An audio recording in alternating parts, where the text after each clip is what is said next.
Hello and welcome back to the Boatyard for another session of Twiggy Transom Repair. I am currently on a brief tea break, being fortified by tea supplied by the lovely folks here at Sirius Marine Services. Quick plug for them because they supply me with tea. I have done some things since we were last here. I did them off camera because it was largely the same as what I'd been doing before, basically taking out the rest of the transom wood. I will show you that now in more detail. When I last left you, I'd simply taken that bit out, I think, and scraped the wood back, but there was still wood on the middle and right hand sections. That has now all come out. Mostly it came out fairly easily, but the further you got down, the drier it was, and the more stuck to the fiberglass it was. It also took a surprising amount of effort to get in around these edges where the wood was properly stuck on, and I hadn't necessarily cut the hole to exactly where the edge of the transom was. There's a bit more cutting going on and a bit of fiddling about with screwdrivers and the Dremel tool and all sorts of things to try and just goat those last bits of wood out of the transom.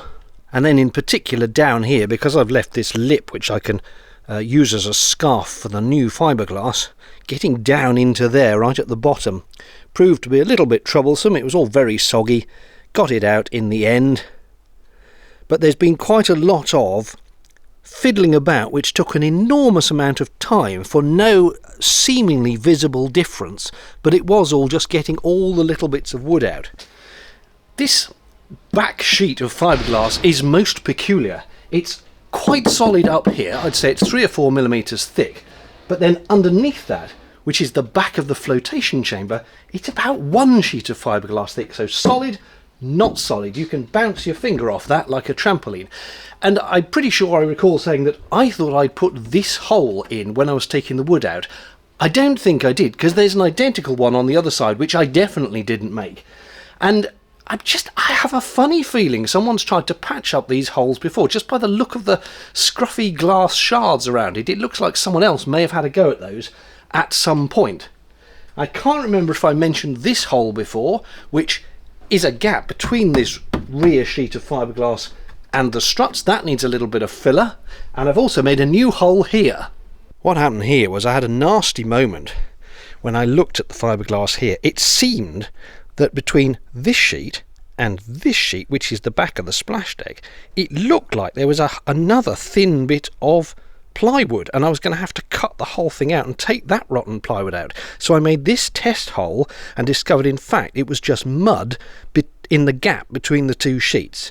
So good thing I didn't cut out the whole section here, which I thought I was going to have to do, but bad, because it now means I've got another little bit there that I need to fill in, and there's a little bit of a gap there between the structure. That is the bottom of the splash deck, and that's just the back of the splash deck, so I need to fill that in. As you can see, I've made a little bit of a scarfing around the edges. I'm reusing that term now I've learned it, scarfing. A bevel on the edge so I can put some fiberglass in. I'm going to start with a bit of filler just to bring that up to the same level. I'm also going to put filler under here. I mean, this hole shouldn't exist, so a bit of filler just to bring that up to the bottom level, and then I will put a little fiberglass patch over that. I'll put a fiberglass patch over that.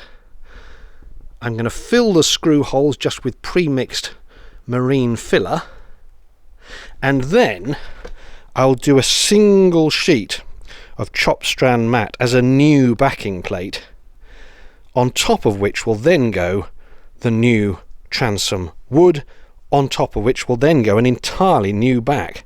I had rather been hoping to put the original transom back and simply stick fiberglass over the cuts, but there are now so many holes in it, and I took it off in so many bits, and there's so many extra holes.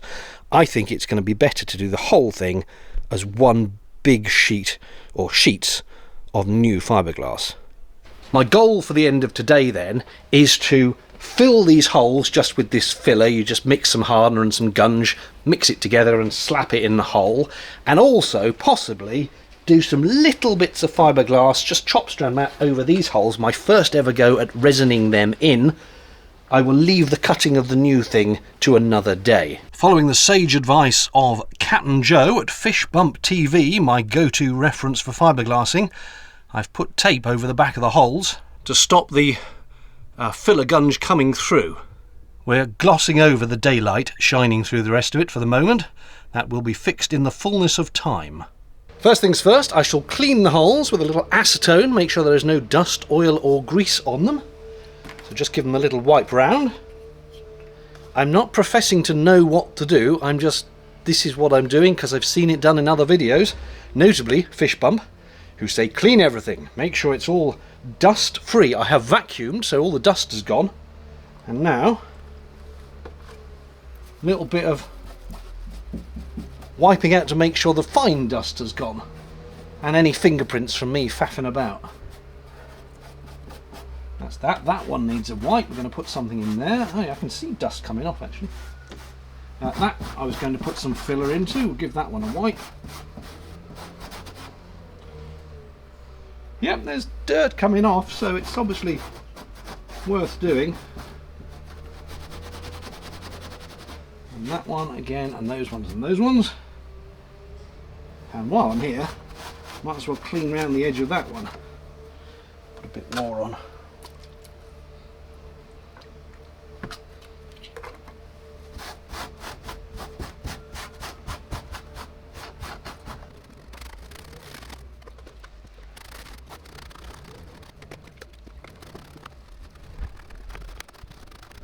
Okay, that constitutes clean. I mean, bear in mind that this is literally just filling in a bit of gap. There's going to be a whole load of fiberglass going on top, so it doesn't have to be that beautiful. This is the stuff I'm using. It's Terrason Up 610 marine filler. Squeeze out a golf ball size of the gunge, they say, with 4 to 5 centimetres of the hardener, mix together, slap it in, ready to sand in 20 minutes, supposedly.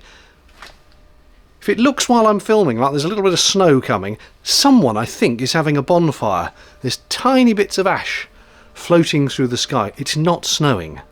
It says you only have 4 minutes to work with this stuff after you've mixed it, so I've been mixing it like fury, so I probably only have another couple of minutes left. Just hope it's mixed enough.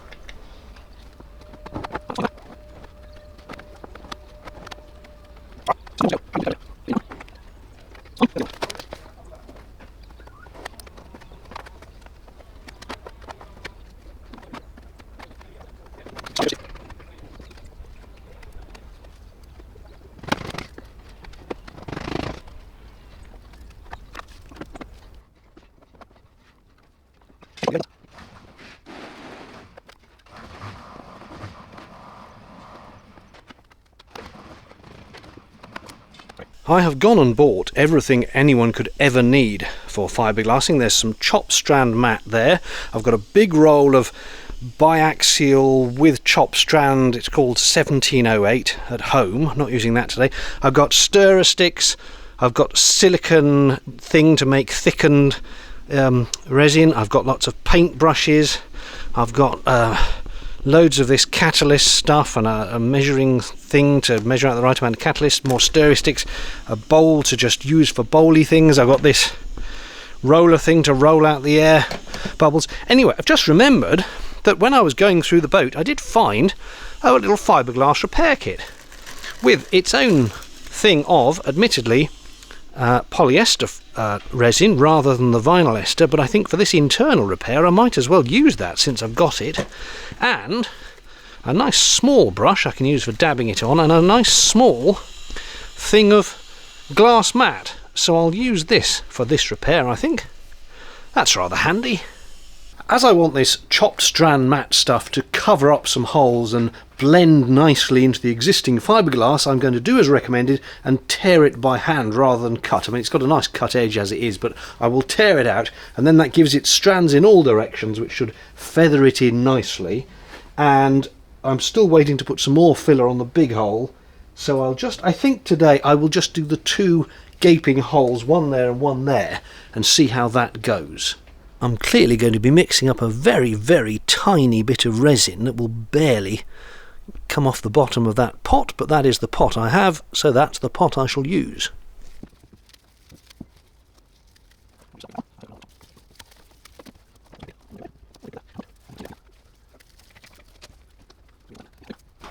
Now, there are some folk who would do this by eye, but having never done it before, I'm going to do it with a weighing scale.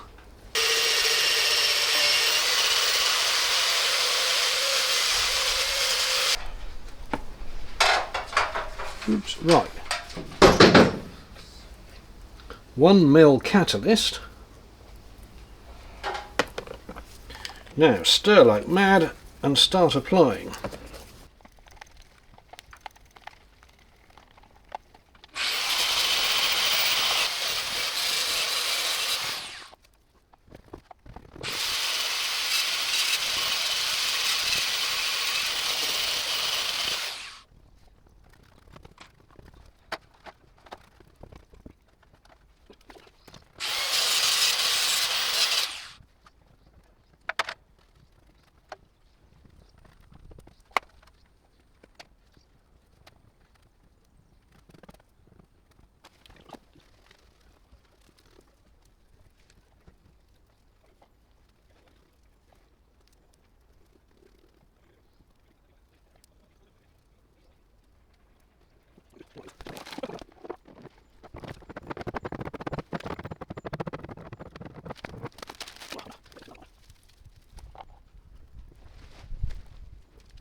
Quite obviously, I have absolutely no idea how well that has done, but it's gone on, it's stuck on, it looks soaked with resin, and I guess I'll just come back in a couple of days and tap it and see if it's still stuck on.